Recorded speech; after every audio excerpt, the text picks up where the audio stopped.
জ্যোতিস্মিতা দেৱীৰ কথাৰে আৰু কমল কলিতাৰ পাঠেৰে তোমাৰ ব্যৰ্থ প্ৰেমী।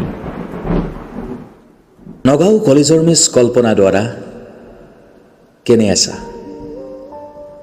তোমাৰ সেই ৰঙীন সপোনৰ ৰাজ্যত সপোনবোৰ ৰচি তুমি সুখী নে? নে কৰবাত ভাগৰি পৰিছা কল্পনাৰ সাগৰত নতুনত্বৰ সন্ধান কৰি? কলেজৰ কেণ্টিনত বহি লোৱা ৰমা ককাইদেউৰ হাতৰ সেই চাহ কাপৰ জ্যোতি মনত পৰেনে কেতিয়াবা? নে এই আটাইবোৰ তুমি পাহৰণিৰ গৰ্ভত উটুৱাই দিলা মিছ কল্পনা দ্বাৰা? ভালেই কৰিলাও তুমি বিচ্ছেদৰ নদী পাৰ হৈ।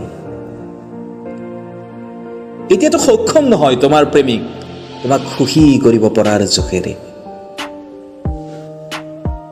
অথচ বুকুত সযতনে সাঁচি ৰাখিছো যৌৱন উতলাই সাগৰ মৰম আৰু তুমি লগা সেই শেৱালিৰ সুবাস মিছ কল্পনা দ্বাৰা। তোমাৰ সপোন ৰাজ্যত নীৰৱে সপোন ৰচি কল্পনাৰ সাগৰত হেৰাই যোৱা মই তোমাৰ আজন্মৰ ব্যৰ্থ প্ৰেমিক ভাস্কৰ দ্বাৰা।